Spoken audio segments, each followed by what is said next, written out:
If UFC, if two guys got in the middle of the ring and just said, we're not gonna skills, you punch me, I punch you. That's what everybody wants, and somebody get knocked out. never know In who power wins. slap, you get to see it every single couple seconds. You But never there know is who skill wins. to it because they got different technique. Like, some people come like way from the bottom and they come up like, wow, you know, some people come straight across the face. So I'm like, there's gotta be some level of like a skill set to like how to smack the out of them. So I started this thing 17 months ago, and already there's 2 knockoff leagues in Brazil. A knockoff league just popped up in Korea, and this stuff started in Russia and That's good. Poland. You like that. You want the, because that's the sport being promoted in other places. It's good for you, right? And that's how you start to build talent. That's how you start to build That's how you start to build personalities. Start to build leagues and Do things. you right? have a limit though? Like, is there a level like a fight like you like that's crazy? I'm not gonna shut it. Like, would you have like a like just kick in the nuts league, or just people get lined up and then balls? I think we have the champ.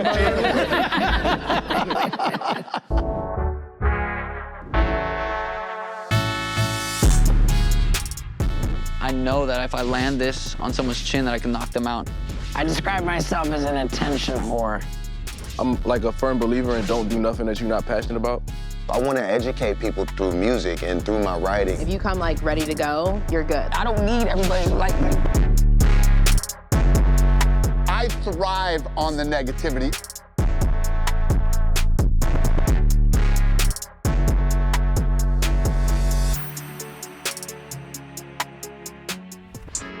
Here we go, season 7. But as they say, time flies when you're having fun, and time has went fast. I always say this, we're lucky to have these jobs where we get to sit with incredible people that in all cases we're fans of, but we also learn a lot while we're here, right? Yeah. Here's to more great conversations, great moments, and of course, great style. Always great style. Here's to season 7. Cheers. Cheers. Steve, how you doing, buddy? Yeah, I'm doing great, man. Thank you. We all grew up, we completely grew up on it. It was very thoughtful, but a bit juvenile, but funny as hell. But then you guys obviously did this stuff where you were, like, hurt each other, really. Yeah, they're different lanes. Different lanes, yes. Different How did you lanes, guys come up with those lanes, A? And then you guys always seem like, every episode is like, they really went too far.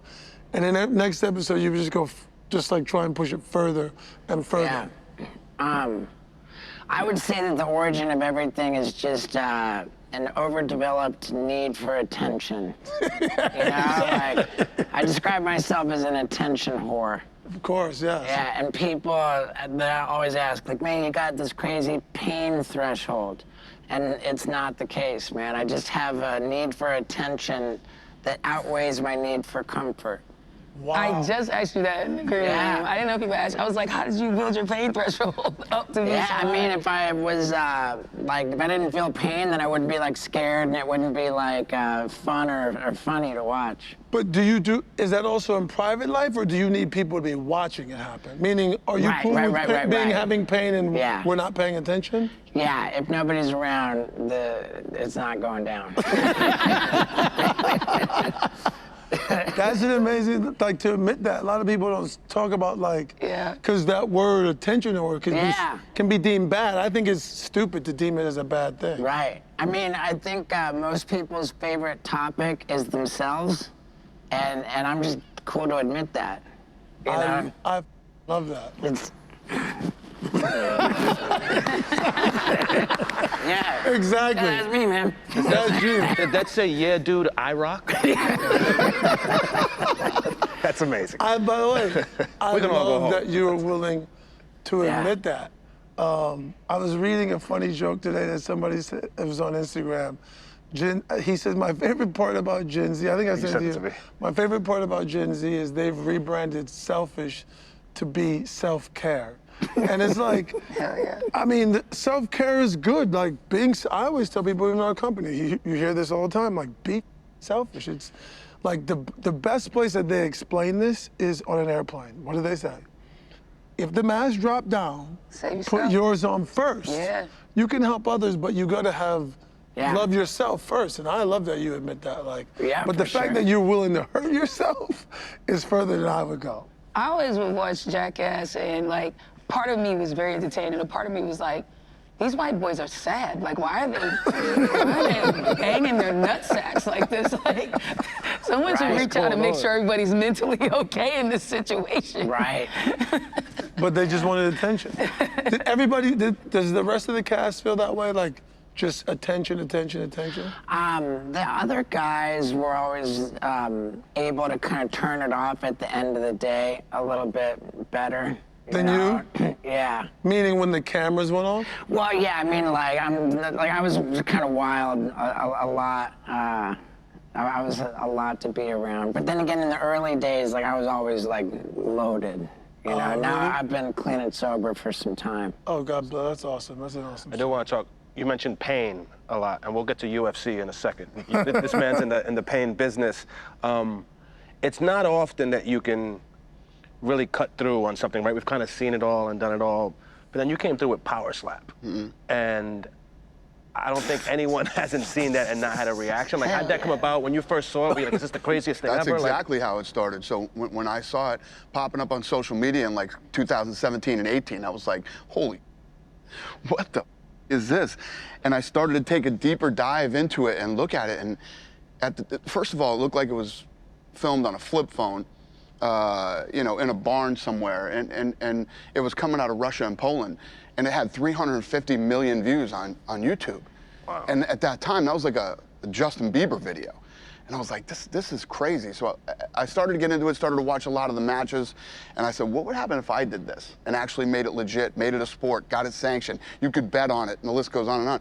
The answer is 17 months, I started it, 6 billion views worldwide. Wow. And the thing is, the most successful thing I've ever been a part of in a short amount of time. We have more sponsors than the UFC had in 7 years.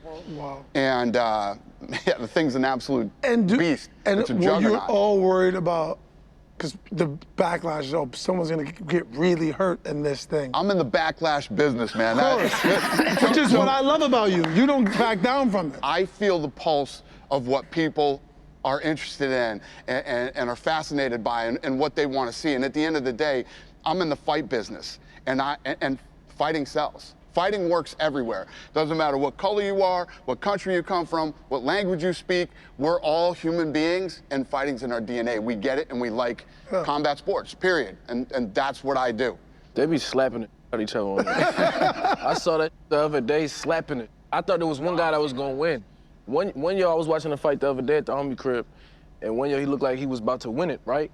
And then the other year he switched hands. He came with the left. Okay, but on the side. It was over. He said it was over. So what's crazy is when you think about it, is what I sell are holy moments. You know what I mean? Of course. Whether you're at the UFC or it's a boxing match or whatever it is, we're all there for that moment. Whether you're in the arena, you're at home, or you're in a bar, where everybody just jumps up at the same time and goes, holy, and they're all looking at each other. 1, 2, holy. I mean, every it happens time. every slap in It would power be slap. like if UFC, if two guys got in the middle of the ring and just said, we're not gonna skills. You punch me, I punch you. Yeah. That's what everybody wants, and somebody get knocked But out. there is In skill power to slap, it. you get to see it every single couple seconds. You But never there know is who's skill gonna to it because they got different technique. Like, some people come like way from the bottom and they come up like, wow, you know, some people come straight across the face. So I'm like, there's gotta be some level of like a skill set to like how to smack out them up. So I started this thing 17 months ago, and already there's 2 knockoff leagues in Brazil. A knockoff league just popped up in Korea, and this stuff started in Russia and But that's good. Poland. You like that. You want the, because that's the sport being promoted in other places. It's good for you, right? And that's how you start to build talent. That's how you start to build That's how you start to build personalities. Start to build leagues and Do things. you right? have a limit though? Like, is there a level like a fight like you like that's crazy? I'm not gonna shut it. Like, would you have like a just kick in the nuts league, or just people get lined up and then dolls I think we get have the champ. is getting sack kicked in or something? It has to be something that I'm actually into and so you guys might remember this, but back in 17, 18, when we first started seeing this stuff on social media, there was a big Russian dude with a beard. His name was Dumpling. You guys might remember. If you saw his picture, I don't know his name, but who he was. I know the face. I do. I literally just found this guy in Russia and signed him. That's So on our amazing.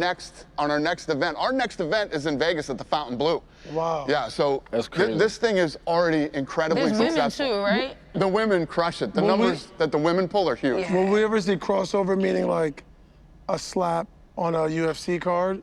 No. Never I keep promotion. them completely separate. Keep them completely I separate. love the passion. I like the post slap interviews and like that when they really I love these are people that you could tell would slap the shit out of my for free. They're so passionate about slapping the shit out of Like each other. slapping. For real. What's crazy to me is the way that Dana just thrives on criticism and negative comments. Talk about attention. That he's the Yeah, like the response on social media to slap, if you look at it, people are just like, oh no, this is the worst thing ever. And Dana just like gets a kick out of it, you know? Like, and for me, I'm a pretty sensitive guy, like when you get down to it, you know? Like if I see like negative comments and stuff, like I gotta think to myself, what would Dana do?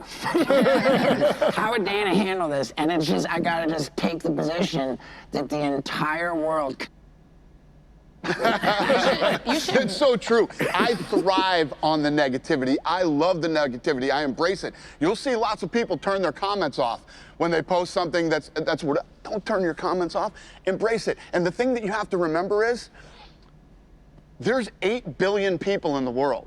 So there's going to be a group of people that don't like it, but there's a lot of people who do. And that's what I mean? That's with everything you do. You know what I mean? 100%. Like, I always say that about comedy. Like, there's gonna be people who hate my jokes. Like, I'm not looking for everybody. Like, I'm just looking for my million people. If I can find my million out of all these people, I'm good to go. You're dead on. I don't need everybody to like me. Have you always been Absolutely that way? right.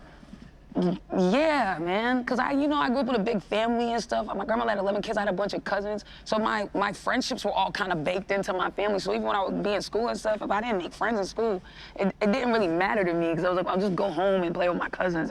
I have this whole other outlet to like be myself. So that kind of like being light thing, I don't think I really got that way till I started liking girls. You know what I mean? And then I wanted girls to like me, and that's when that kind of started like baking in my head about like how to get someone on my side. But when I was a kid, I was like, You were always like that, Dana, too? Yeah. Oh yeah. Listen, not everybody's going to like you personally. Not everybody's going to like what you do. Not everybody, but you have to embrace the hate too. I say this to the fighters all the time. You know, if you're the type of fighter that comes in and the crowd goes crazy and goes nuts, awesome. If you're the type of fighter that walks in and everybody boos you, incredible. That's great, too. Right, it's awesome. What you don't want to be is the person that nobody gives one way or the other about. A good heel is, You know what I mean? You just walk in and there's nothing. A good You don't want to be heel is that great. guy. 100%. I do think you need to like break up the slap. Though, like sometimes you should do like special events, like it's all pimp slapping, right? There's pimp slapping other pimps who got the best pimp slap. You know what I'm saying? Just like little baby powder slaps, loud. You know what I'm saying? Just Who add a knows little where this flavor could to go? it. We'll see. We'll see. And then, the other thing too is that until you've got the hate, you haven't really. If you're not offending somebody, it's not impactful. Do you feel that way writing hit records? Definitely. Do you? I feel like everything gotta have a little bit of. I feel like it's all about making people feel something. Whether or not they like what they feel is up to them, but they have to feel something. And when you go into writing records, you like, oh, I'm gonna make somebody feel something with it. I know I feel it, so I'm like, they gonna feel it. You feel me? Got it. You can feel it when you write. Yeah. Now, do you go into it with a feeling and put that feeling on the page, or you're like, oh, I just wrote something and this makes me feel something? That's dope. Yeah, like Feel the I'm like, toxicity dripping out of you. like, man, I'm like, well, this one hits a little. Yeah, I like this one. Gotta keep This it on one there. hits. And are you going like, I want women to feel this one a certain way, or men? Like, or you just like people gonna feel it? I mean, when it comes to music, it's all. I feel like that's one of those mediums that kind of makes it so your gender don't matter, right? Like when you listen to music, we all got ears, right? So it's like you gonna hear it, you gonna feel it, and it's gonna make you feel a type of way. So I don't know. I think it's just all about like what you say at the perfect time too. Like you could say one part on like on an upbeat, and it gives a completely different effect versus if you say it like on a downbeat. So I think it's just timing. It's like you gotta slap. I don't. I mean. You know, in reading your bio, Steve, and I mean this with the utmost respect, I kind of thought I was being punked by the crew a little bit, because your bio is that you went to Ringling Brothers College, which I didn't know was a Clown thing. college. Clown college, right? Yep. Okay. And then you graduated. Yep. And then you didn't get put on the circus Right. tour, and then you ended up being a clown at a flea market.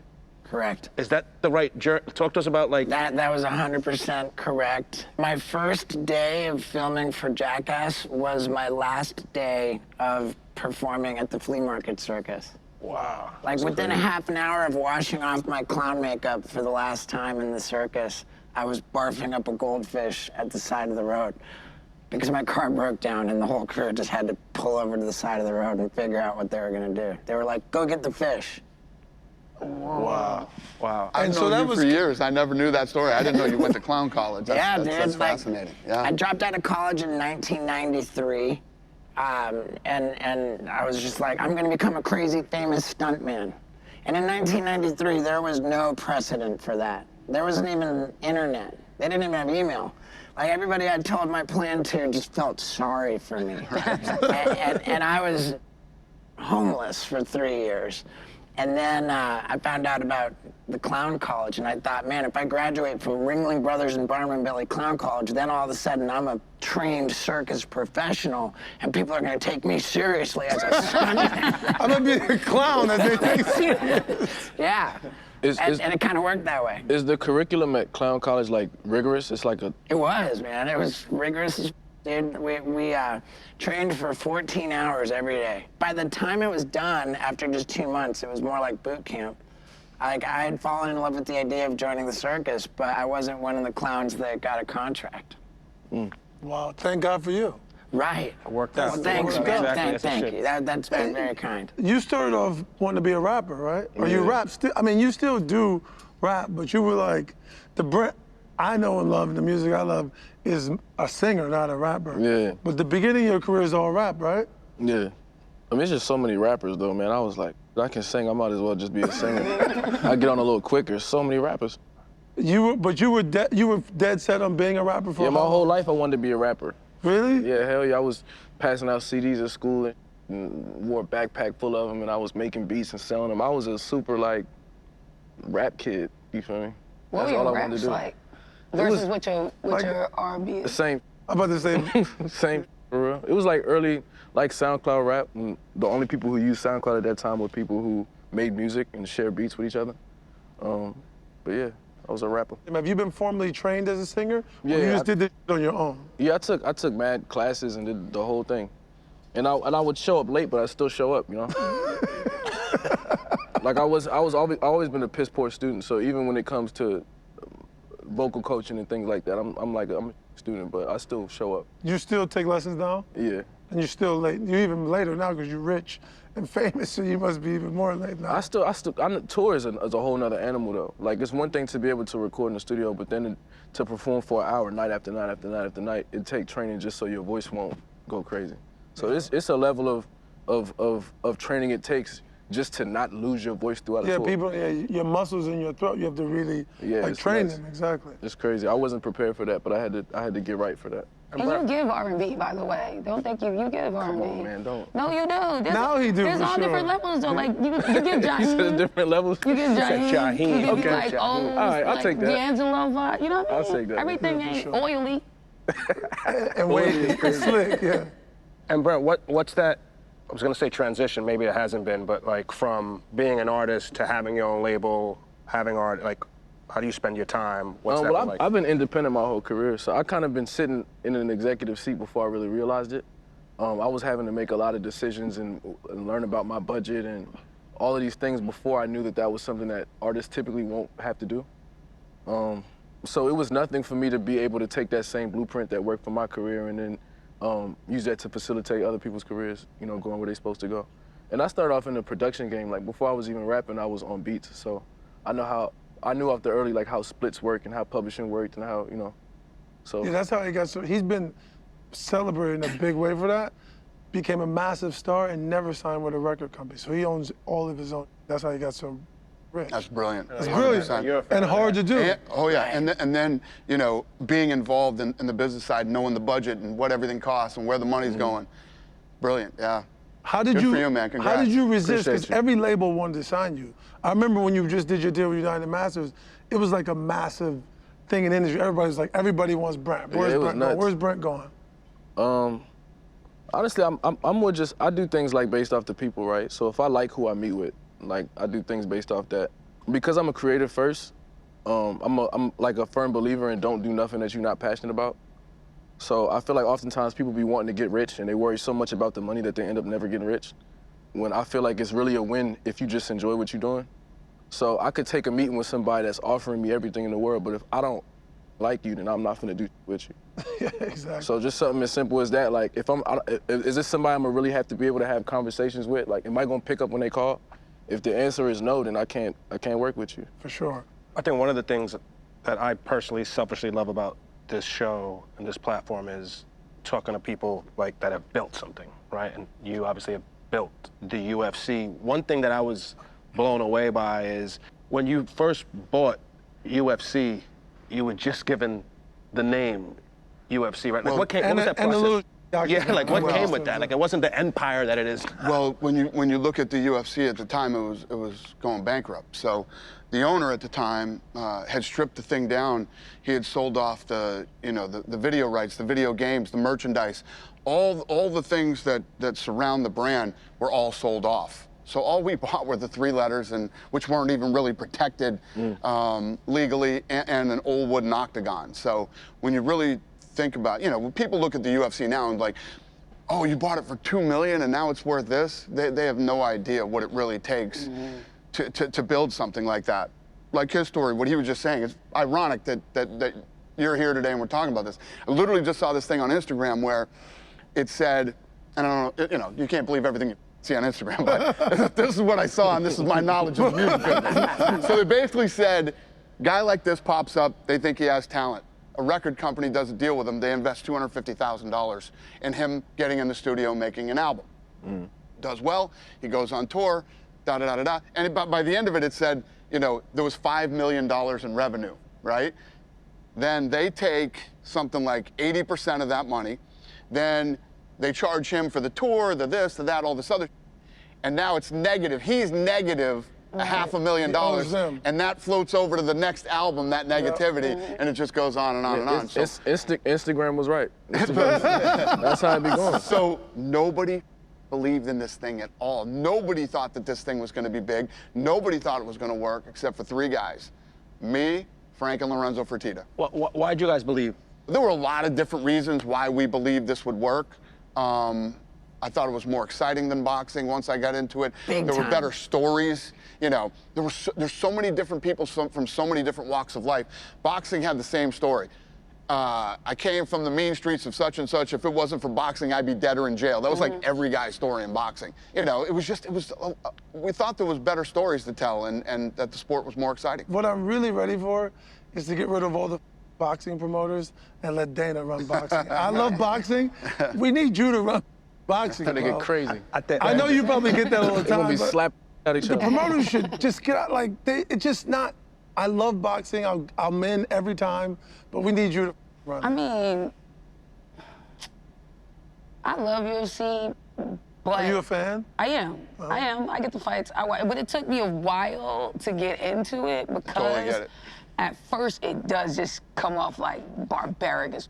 You're just like, yo. You can't passively watch it. Yeah. You gotta really watch it. Yeah, it's like I'm really watching people. You can't eat pizza and wings and then just see that. Out of them. Like, I don't know if I should be watching this. You know what I mean? There's like that little what does this make me? Are we going back to like the Colosseum in Rome? Are we pulling out lions next? You know what I mean? Like, where are we going as a society, I think that's a natural, logical question that you have when you see that type of brutality displayed. But the more I watched it, the more I got into the skill set of it and the training of it. And like, this isn't just, wild people just getting in the ring and doing whatever. It's people that really train for this. And there's a science behind it just as much as there's a science behind boxing about how to move someone around the octagon, how to get them in certain positions you want them in. And just as a fan of sports, once I understand the sport of something, I'm usually like all the way into it. So you know what needs to happen to you? You got to come to a live event. Yeah. Am I wrong? Oh my God. I gotta see You got to it. come to a live event. It will blow your mind. Yeah, I gotta It'll be go. the greatest live sporting event you've ever been to. I like seeing people. We met, we both did the Brady roast. Yeah. And I got to get you to You an gotta event. get me to one. Now I'm only telling going, you. I can only go if you bring me though. I want some blood Addicted to to hit this my shit forehead. after you go to a live one. Sam just went from it's too barbaric to I want some blood. Yeah. Quick. Once I'm in, I'm in. UFC is definitely one of the sports that you gotta prepare for. Like, you gotta know that you about to watch a UFC fight and tune into it. You can't just be at Dave & Buster's and you kicking to, you feel me, on a date and then you see somebody's head get split open. It'll catch you off guard a little bit. So like, even like baseball, basketball, like that, like you can like kind of watch a little Casually bit. watch. Some crazy, you feel me, happens and then you go UFC. back to UFC, it's like the second it's on, you're like, Captivating. Yeah. for real. So true. Yeah. Sam, but what do you think about what Jerry said? Do you know Jerry? I assume you know. I don't know him personally, no.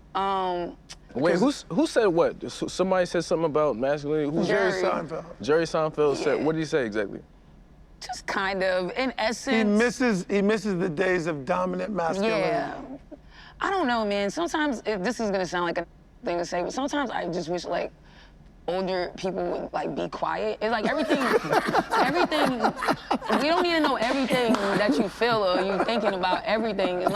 It's like I get what you're saying, bro, but it's also like a time, like it's like, bro, like, I don't know, there was a way to say that and I don't, this idea of like, I just want real, like, because in my mind, like, so like you're talking like Clint Eastwood, like what are you actually asking for? Because real men exist, they're just existing in a different time. Yeah. You know what I mean? And I don't necessarily think there's this idea that like masculinity is dead, but I think it's just evolving. You know what I mean? And I think sometimes the louder voices are the ones that seem to be anti certain things, but overall I just think the idea of masculinity, what it is and what it can be and what it can look like is just evolving as things should. And I think all things will still exist. And I think people want all things. Like, I mean, as a woman, it's like, yo, I still appreciate like a lumberjack looking dude who looked like he could take care of some, you know what I mean? Like when someone comes to my house to fix something, I like that they look like they know how to fix.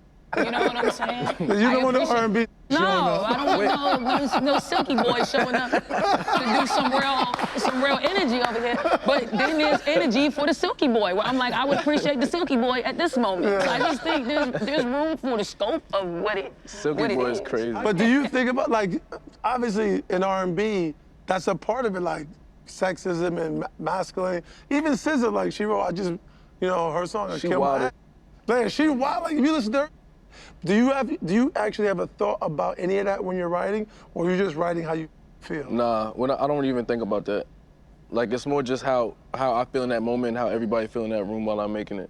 So like, I enjoy, people call it toxic, I call it imperfect. Like, I like the imperfections. Mm-hmm. I like saying something that other people might be afraid to say, or taking a record emotionally where people wouldn't have thought it was gonna go. Like, I enjoy that.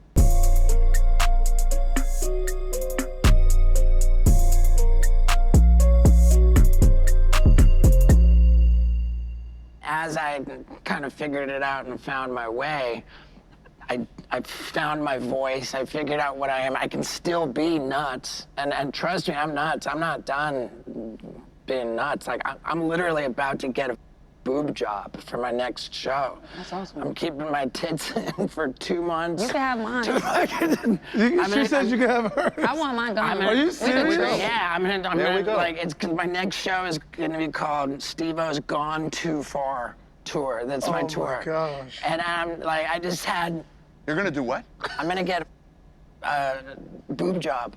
I'm gonna have my tips for like about 2 months to just film pranks and stunts. But it is a real thing. Did I talk you out of this? How big? Yeah, that's awesome. How big you gonna get them?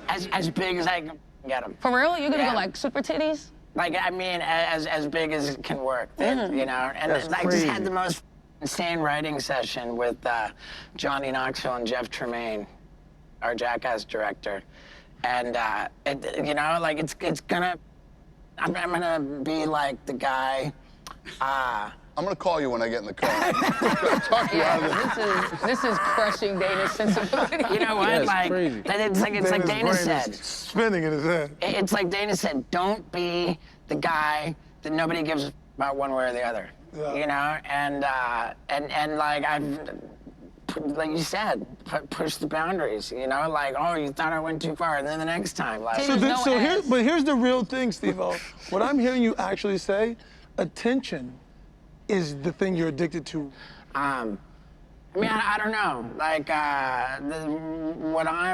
I'm turning 50 years old. And, you know, I've been, like, getting in the best shape that I possibly can. I want to stay in the best shape I possibly can. But I'm not fooling myself that this Jackass thing is something that goes on for decades. Physical stunts. I mean, this is really going to be like, all right, after this. This is it. This is the moment. God. We got to get him back. We got the tits. Yes, we got to get him back on the shop. Yes. Yes. Steve-O's leaving us, guys. We got to get you to the studio as well, I believe, right? Love you, brother. I love you too, man. Appreciate Take you, care, brother. everybody. I'd hit you. So appreciate you having me. I ain't coming to the studio, though, because I'm not rapping. Niggas gonna make you rap, man. Huh? Always a pleasure. No, we Mark. got a couple more coming. Thanks for doing this, brother. Much love. Dan, I wanted to ask you, Yo, what up, Wiz? We got Wiz coming on the shop, y'all. Wiz, What what's up, good? dog? How you? Oh, you? Shut up, guys. What's up, gang? What up, gang? You good? Yeah, really good to good. see you, What's up, brother. Good to see you. How you? Good. What's up, Sam? Hey. Dan, how have you, not survived that, but how have you thought of that? How have you thought of, like, there's always another star? You've always been able to create the next big star of UFC, of mixed Talking about the martial star arts. of UFC really quick. We go. Right on time, the Sugar Man. Speak of the devil. Exactly. Boss man? Right on time. What's good, family? We were just talking about smoking one. So, I mean, he walked right on time. Yeah, We're talking right about on cue. stars. So I focus on finding up-and-coming talent. I focus on putting on the best fights that we could possibly put on, the in-house live production and the television production. You stay true to what you do, you can't f this thing up, right? There's always new stars coming up, right? And what we do is we give these kids the ability. He started on the Contender Series, right? So before he ever set foot in the UFC, he came on and put an unbelievable performance on. Snoop was yelling, "O'Malley, O'Malley," and everybody's going crazy. And millions of people saw him before he ever even set foot in the octagon off that show. So that's what we're always looking to do, is who's next? Who's the next young talent coming up? And what's incredible is this many people can become world champions in the UFC. Sure. When you do it, you're special. Sam, talk about that, because there's a version of that in comedy too. Like that, getting a special trying to get on HBO or Netflix is like being a world champion or being in the UFC main event, right? Oh, but a lot chiller without getting hit in the face. But you get booed. You can get booed. You know what? But You can get booed, right? Let me start here. So we do this show called Looking for a Fight. We put ourselves in uncomfortable positions and do all this, right? Yeah. So we said, let's do a comedy club. Let's go to a comedy club and do stand-up comedy. We have to write our own jokes. And I've been to a comedy club. There's 5 or 6 people there or whatever. The place sold out, right? Because they found out we were doing this. We had to go in and do stand-up comedy. It is the hardest thing ever. I tell have people that. ever done. Hard. Wait, did you get on stage doing stand-up? One time. For how long? I had to go How up many and- minutes? And I cheated. I had a real comedian write my Oh, jokes. damn. I caned explain to you how I felt going up on that stage, right? I said, I will never do this again. Then I get called for the Brady thing. I was up for 3 days after the Brady. I'm telling you right now, physically, I was. That's what I'm telling you. Getting it. It's the most underrated thing Of all time. Having it's a bad incredible what night they do. feels like Oh, losing. no, it's devastating. If you have a bad Yeah. night, it feels like getting Well, punched, you know what right? it is? Yeah, because like with stand-up, like if you're, in my opinion, if you're doing it correct and you're being vulnerable up there and you're kind of just like revealing who you are. So when they reject it, they're rejecting you. You know, like if they don't like my jokes, it's like, oh, you don't like me, because this is like how I think and this is who I am. And it's like a whole room of people deciding like, you ain't it. You know what I mean? All at once, and there's no filter between you and them. There's no beat playing. There's nothing else to distract them. They're just kind of looking at you like, nah, I'm not feeling you. Yeah, so that, it can definitely spin you. And by the time you're at a special phase or you're doing that kind of stuff, I mean, you've really been through the gauntlet. You've been state to state, a little bit out of the country. You've kind of felt the sting of it, like not working everywhere, but you've also felt the winds of it working, you know what I mean? So it is like, you know, I mean, I wouldn't want to do anything else, though. And But you didn't start off as a comedian, right? No. I mean, I started off kind of just doing all types of work. You were doing marketing, I think, I right? was like working in music, and I was like managing artists a little bit, and I was kind of like just floating around in the background of different like creative spaces, thinking maybe I wanted to be a producer and all this kind of different stuff. But I mean, that was just me kind of like ducking and hiding from myself a little bit and kind of being afraid to put myself out there and thinking I could prop myself up by someone else's talent. You know always what I wanted to mean? be a comedian. I always wanted to be a comedian. Oh, really? Yeah. Oh, wow. Since I was a kid, I loved it. I was always kind of super aware of what it was and that it was a skill set, and I knew people weren't just up there running their mouths, but that they were actually doing something up there. And I was very interested in like the mechanics of comedy very young, and like timing and all that kind of stuff. And when you decided to go for it, like, I'm gonna put myself, how hard was that jump? And then when was the first night that you had a rough night that they were like, we're not feeling it, you're not making us laugh tonight? I used to go all the way out to like New Hampshire and Maine and like all that to do stand up because I was scared to do it in my neighborhood. Like Hampton Beach? Yeah, so I would go way far out to like, you know, figure it out because I didn't want to bomb like in my neighborhood around my friends. Right. So I was like, I'll just go to New Hampshire. I don't know these white people and I'll never see them again. So if this doesn't work out, I'll just leave this here in the middle of the woods in New Hampshire and go like live my life in Boston. And I had went up to like Derry and I was doing like my first hour. This guy, this ambitious promoter was like, I think you're ready to do an hour. And he gave me an hour and I had never done an hour. And it was like in this bar. And I bombed for an hour. It was For a whole hour? An hour, yeah. How soon did you know you were bombing? Oh, like 5 minutes in. I was like, this isn't, yeah, but I mean, I got paid for an hour and I wanted to do an hour. I was like, I mean, I got to learn how to stand up here, you know what I mean? Sam, a part of it is just learning how to take the hits and be in it. Do you lean into it? Like, yeah, I know I'm bombing? Yeah, I can't not be present. So I can't just keep going. I'm like, I have to acknowledge, like, this is not going great, but I just kept digging deeper and to deeper your credit, holes it's for not like myself. you're going into a city comedy club where there's a lot of diversity. You're going into Derry, New Hampshire, where it's like, that's fascinating, and talking actually. about like Roxbury, and they're just kind of like, What are you talking about? we don't care, you know what I'm saying? Exactly. We don't care. We don't give, and being black and gay at the time, and I'm doing like stuff about my girl. And a woman. And they're just like, yeah, we can't really relate to any of it.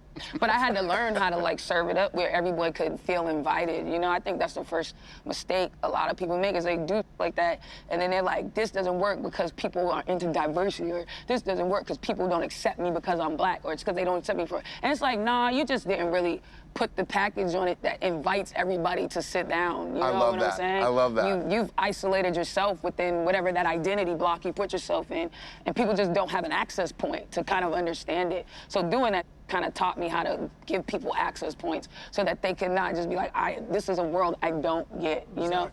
Just little. That's brilliant. I love That's that. brilliant to think about that way. Yeah, just little. Well, like, that's I stopped appealing saying to I'm everyone. gay when I go on stage. Like very early, I was like, oh, don't do that anymore. I don't need to present the fact that I'm gay. Just go up and talk. It's very clear what you got going on. Just go up and say what you gotta say. You know what I'm saying? And like all these little things you can do with language that don't limit people feeling like they could be included. This is brilliant. If somebody's out there listening to this that wants to be a comedian, that's actually a brilliant approach. I think it's a brilliant approach for anybody that's right. Like when you're using words to bring people in, it's a brilliant approach. I just learned a whole lot listening to you, for sure, about how to think about anything that has to be creative or written, about how you don't limit it at all. Right, because if I just go like, yo, my girlfriend did this, then everybody's like, well, I've dated somebody. If you're a dude, you're like, I have a girlfriend. But if I'm like, as a black gay woman in a relationship, it's like, all right. It's your audience.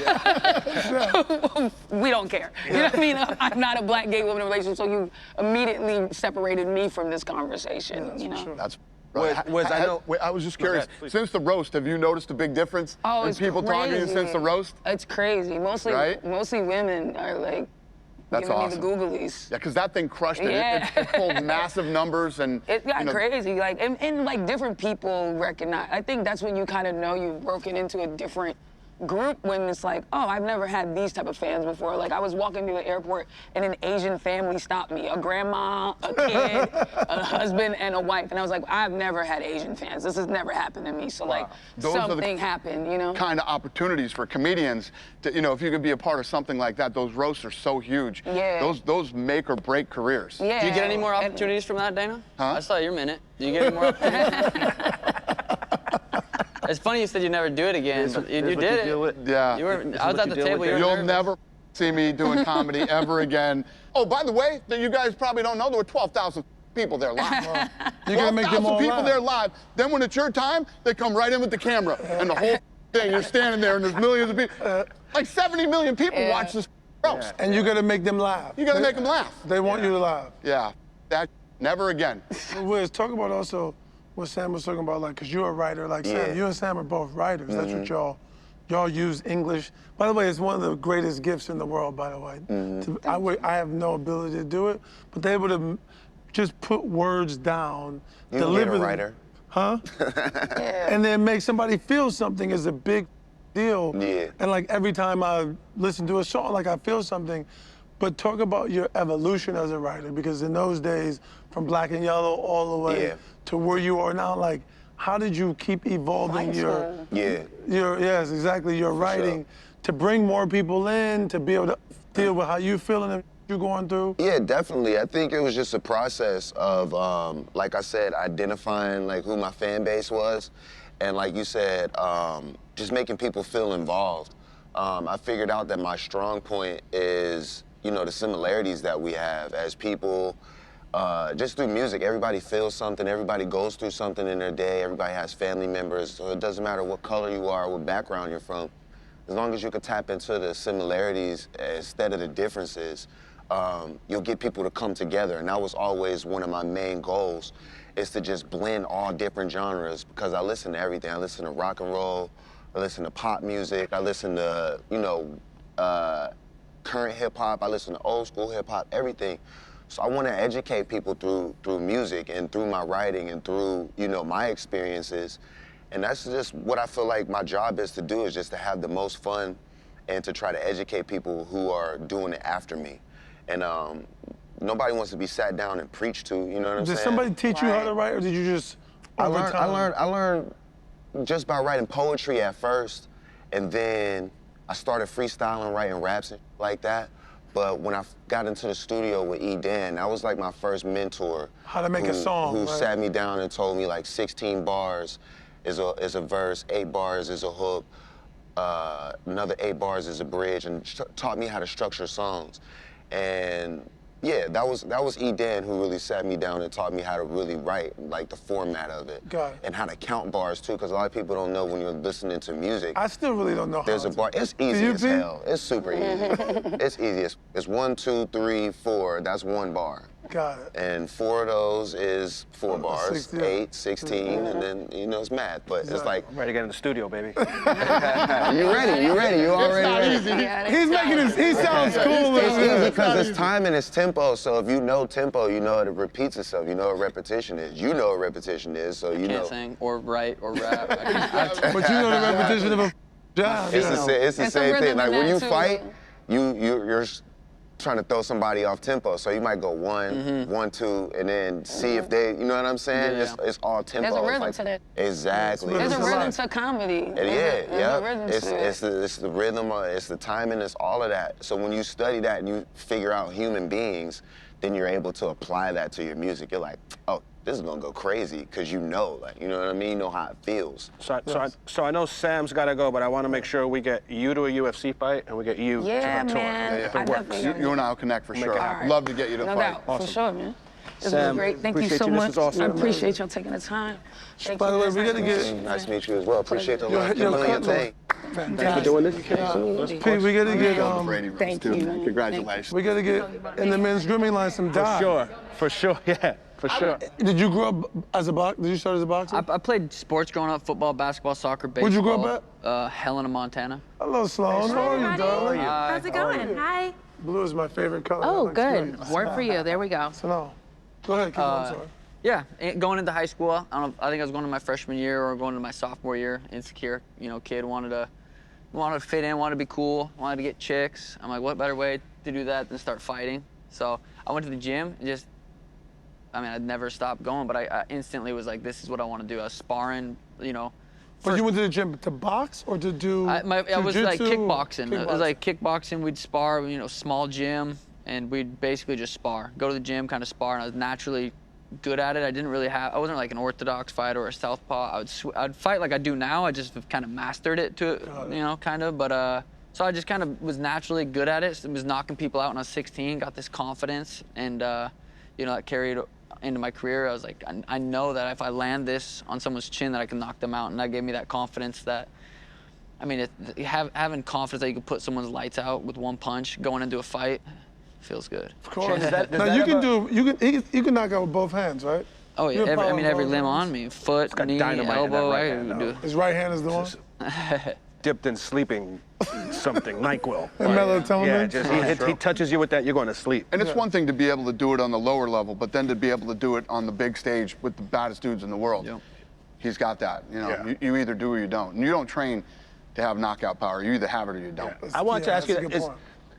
knowing you have that, it's like the ultimate trump card, right? Yeah. Knowing you have that, do you ever rely on it too much?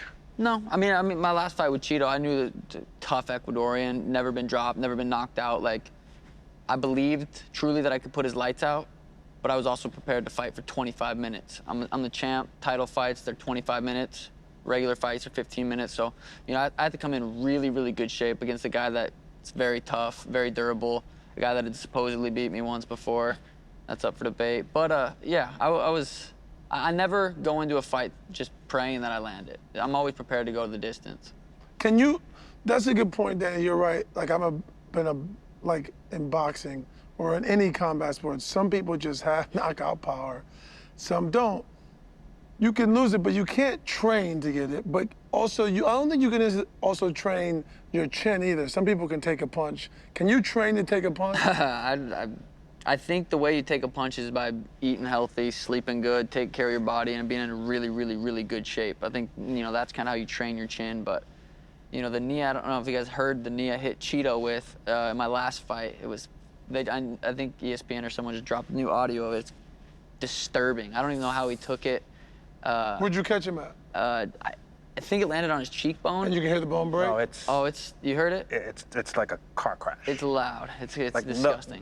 You shouldn't hear that sound. Like it was like. I heard it was like in an it was arena. awesome. Like it was. In Miami, I feel like the people in the nosebleed heard it. Like it was disgusting. But I mean, the kid took it. I think. Yeah, he's a G. Yeah, he's a tough kid. Yeah. He does everything right. And I don't agree with sleep right. That's all good when you're an athlete. You either have knockout power or you don't, and you either have a chin or you don't. I think so too. Yeah. I think so too. Just like in basketball, some guys just can shoot. Like some guys can sleep in the gym. You're not gonna shoot like that. Like just how it is. And if you have both, you're gonna make a lot of money. Which is rare, but some people do have both. Now, when you hit somebody with a knee like that in a fight, and he doesn't go down, what do you think?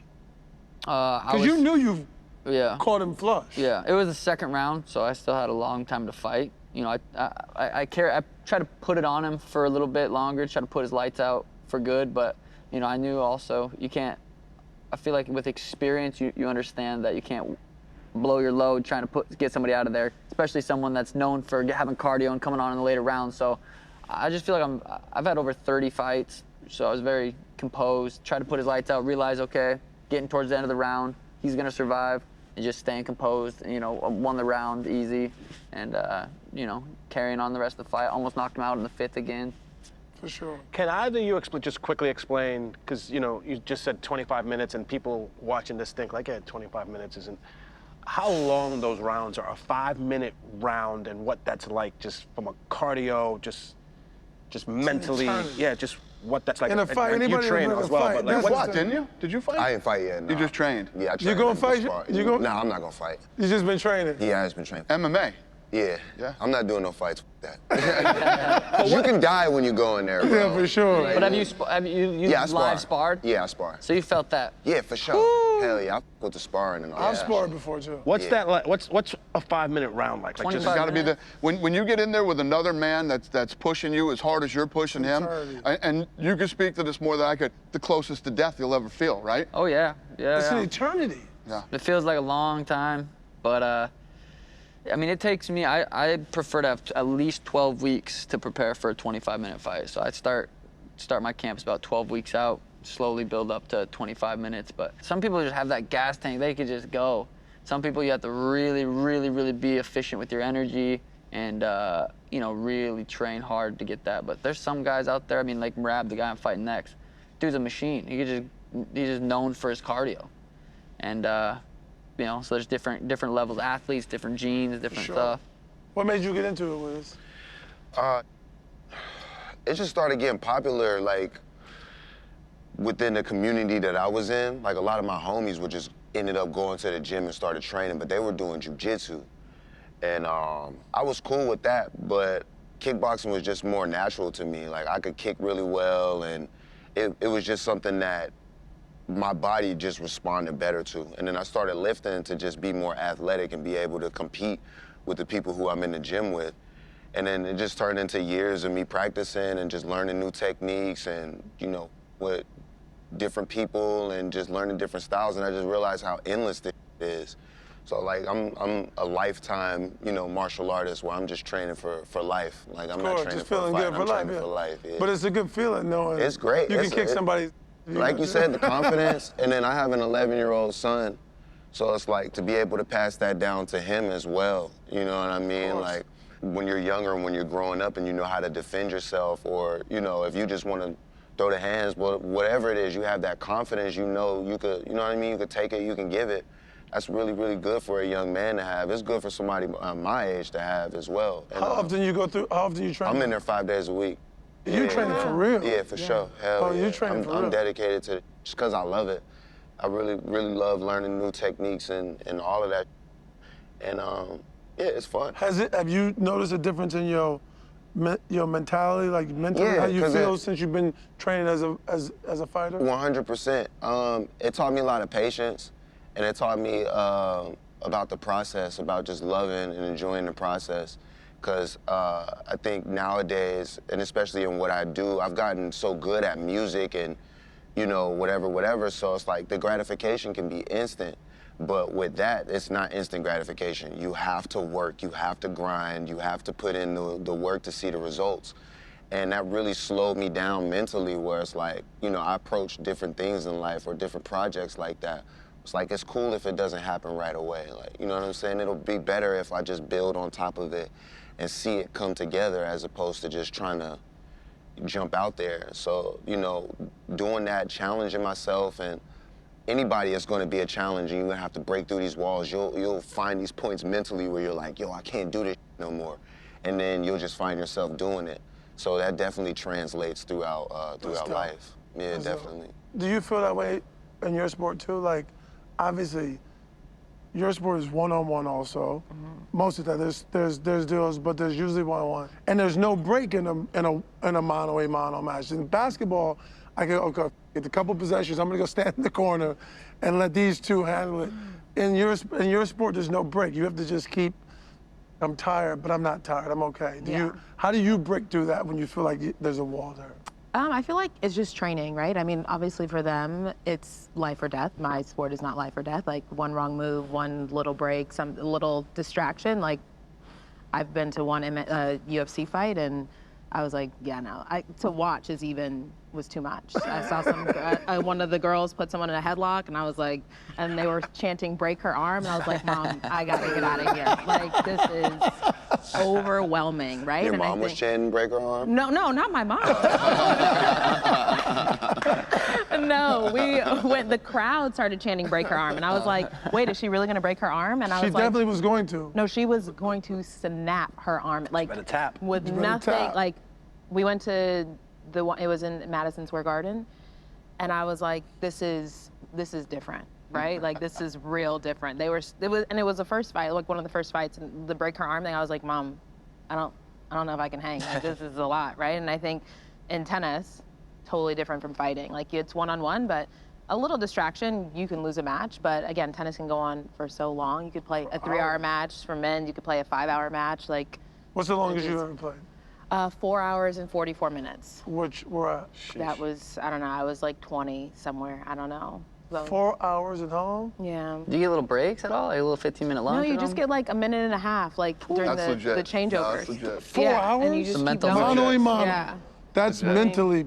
Yeah. Yes. I think it's like a little bit more challenging because you are out there on your own, and up until like probably 2 or 3 years ago, there was no coaching at all. So you couldn't talk to your coach, you couldn't get any feedback. It was just you were out there, and like, that wasn't as fun. Now it's a little bit more enjoyable because you can talk to your coach, you can yell at them, scream at them, whatever can happen, but it's mostly just you, and you're walking around and trying to figure it out, and that's pretty Do you much it. find yourself getting stuck in a match that long? Like, she keeps hitting something, I can't figure out why I keep missing that. And Oh yeah, like strategy-wise, like trying to figure out, like sometimes a certain game plan is like not working, but you have a long time to figure it out. I feel like there could be like 2 or 3 games, or you can just kind of like feel it out. Whereas again, fighting, there's this break your arm, there's no time to figure it out. Like Dana, I perused Instagram, and I saw Agassi. Did you guys see this Agassi clip on Instagram recently? No. So But Agassi, I like tennis. I love watching high-level tennis. Me too. Yeah. I And do too. congrats to you, by the thank way, you. on your Thank success. you. I like watching. Agassi was notoriously one of the great returners of all time because his dad used to, in Vegas, by the way. Oh, yeah, no. Lives across Taped from the my bracket dad. to his hand. He had a famous machine where, I forgot the machine where it serves it at you. Yeah, like a ball machine. A ball machine. Yeah. And he called it like the Dragon because he made it higher and faster and would make Andre return like 5,000 a day. So Andre became a great returner, but he couldn't get, this was him talking, he couldn't get Becker. He just couldn't get his thing until he found this. You saw this? I saw this, yeah. Did you see this? No. He found a tell. He saw, He had like a tick. he saw yeah. that Becker had it took him like, they played against each other, I don't know, 4 or 5 times, and he finally saw that if he was going down the line, before he The served, he last licked second, his he lip. would look. Oh, really? You can look, and he knew if he was going wide, he like did this, but Yeah, like with he his put tongue. his tongue to the side that he was going to serve He put to. his tongue to the side whether it was going, and he saw this, and he got him right then. He could return all the serves, and that takes a crazy amount of focus, Yeah. mentality, but not only and a that, match. if you remember the story, he was like, I wanted to save it for when I needed it, so I didn't let him know that I knew that was Exactly. his tell. When it was a big point. Yeah. So then And he would be says ready. this, and then they get Becker's response like, that mother. And he didn't know how after like their 4th time playing, he Yeah. didn't realize how he got that look.